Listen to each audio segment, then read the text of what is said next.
तो बात किसानों की करें तो किसान अब दिल्ली कूच के लिए तैयार है।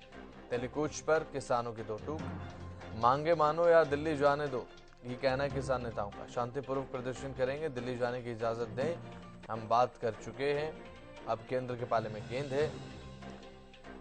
4 वार्ता हो चुकी हैं, कोई समाधान नहीं, किसान नाखुश नाराज।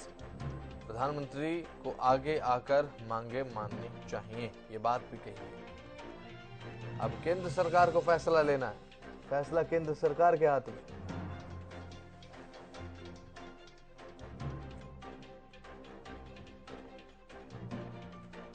तो शंभू बॉर्डर पर किसानों का डटना शुरू हो चुका है, किसान जमा होने लगे हैं, हम बात कर चुके हैं, अब केंद्र के पाले में गेंद है। अब तक सरकार के साथ किसानों की 4 बैठकें हो चुकी हैं, 4 दौर की वार्ता हो चुकी है, कोई समाधान नहीं निकला। और किसानों का कहना है कि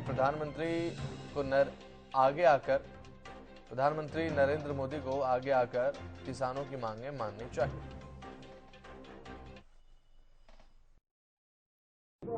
जतन की वार्ता का हमें न्योता मिला, हम उस वार्ता में गए। हमने हाथ बांध के केंद्र सरकार को ये निवेदन किया कि आप हमारे साथ बैठकर हमारे मसलों का हल कीजिए। अब सभी मांगों के ऊपर, एक एक मांग के ऊपर चर्चा हो चुकी है, अब तो निर्णय लेने का समय है। अगर केंद्र सरकार का हेड ऑफ स्टेट आगे आए और वो कहे कि हम एमएसपी गारंटी कानून बनाने के लिए तैयार हैं, ठीक है, आगे इससे आगे बढ़ा जा सकता है और स्थिति को शांत किया जा सकता है। जो हमें नजर आ रहा है, यहाँ एक एक माँ का एक एक बेटा है। हम अपनी ओर से बिल्कुल पीसफुली रहेंगे, पर जो हमने देखा कि केंद्र अर्धसैनिक फोर्सों के द्वारा किसान और मजदूर की आज खून की होली खेलेगा। हम कहते हैं आपका दायित्व बनता है, हमने भी प्रधानमंत्री बनाने के लिए वोट डाली होगी, दी होगी। ये देश सभी का है, प्रधानमंत्री सभी के हैं, उनको आगे आके परिस्थितियों को संभालना चाहिए और हमारी मांगे मान लेनी चाहिए। 1.5-2 लाख करोड़ रुपया ज्यादा बड़ी रकम नहीं है, इसके ऊपर 60% किसान निर्भर कर रहे हैं। खेत मजदूर जोड़ लें तो देश की 80% आबादी बनती है। तो हमारी पूरा प्रयास है कि पीसफुली रहेंगे, अथवा अगर केंद्र को ऐसा लगता है अभी मांग मानने में कोई उसे दुचित्ती आ रही है, तो हम कहते हैं प्रधानमंत्री जी, संविधान की रक्षा करना आपका दायित्व है, आप संविधान की रक्षा कीजिए। हमें पीसफुली प्रोटेस्ट करने के लिए ये नाका खोल के दिल्ली जाने का इजाजत दे दीजिए। ये संविधानिक हक है देश के किसान मजदूर का, इससे गतिरोध खत्म हो जाएगा। और आगे भी हमारे जवान है, इधर किसान है, वो भी हमारे परिवारों से है, हम भी अपने हैं।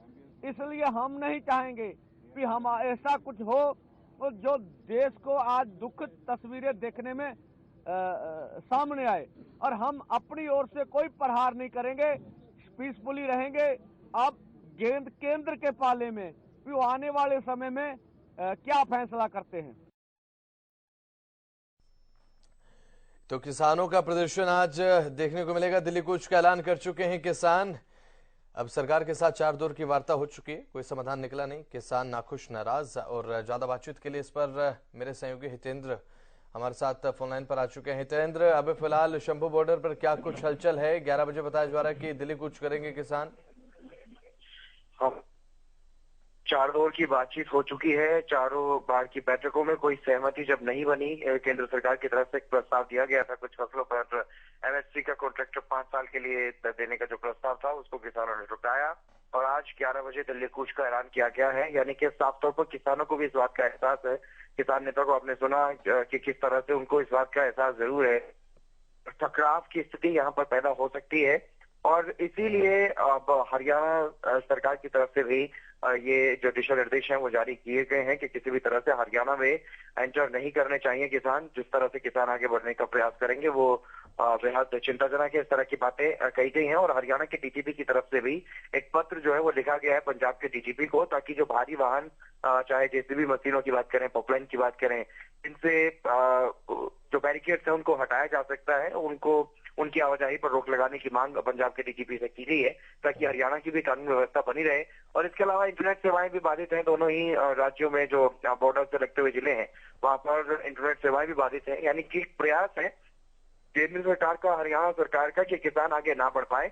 तो वहीं किसानों की तरफ से कहा जा रहा है कि हमारी जो मांगे हैं या तो सरकार उनको मान ले या फिर हमें दिल्ली जाने के लिए रास्ता ये खोला जाए और हम दिल्ली जाकर के पीसफुली अपना प्रोटेस्ट करना चाहते हैं, धरना देना चाहते हैं, हमें धरना देने दिया जाए। तो इस तरह की मांगों को लेकर के लगातार किसान जो है वो डटे हुए हैं, अड़े हुए हैं। अभी तक की बातचीत चल रही थी तो इस बार के लिए किसान शंभू बॉर्डर पर ही रुक गए थे और जैसे ही केंद्र के मंत्रियों के साथ बातचीत हुई थी तो केंद्र सरकार ने प्रस्ताव दिया, उस पर इन्होंने कहा था कि हम बातचीत करेंगे, देखेंगे, अगर सहमति बनी तो ठीक है, नहीं सहमति बनी तो फिर जो है 21 तारीख को दिल्ली कूच करेंगे। और आज वो 21 तारीख का दिन है। सुबह 11 बजने में अभी बहुत टाइम बचा नहीं है। किसानों की तरफ से तैयारियां अपनी पूरी की गई हैं। कल इस तरह की किसानों ने भी अपना पूरा इंतजाम कर लिया है ताकि आंसू गैस के हमले से बचा जा सके। और जो पैरामिलिट्री फोर्सेस की तरफ से, हरियाणा पुलिस की तरफ से जो रबर की गोलियां जो दागी जाएंगी ताकि किसान आगे ना बढ़े। यानी कि जो भी प्रहार जो भी ठीक है हितेंद्र, नजर बनाए रखिएगा किसानों के हलचल पर। क्या कुछ हलचल शंभू बॉर्डर पर है, नजर बनाए रखिएगा। जानकारी लेते रहेंगे। फिलहाल बहुत बहुत शुक्रिया। प्रधानमंत्री को आगे आकर मांगे माननी चाहिए, किसानों का ये कहना है। अपील की है प्रधानमंत्री से कि आगे आके हमारी मांगे आप मानिए और वरना दिल्ली कूच पर किसान अब निकलने वाले। 11 बजे का समय है, मांगे मानो या दिल्ली जाने दो।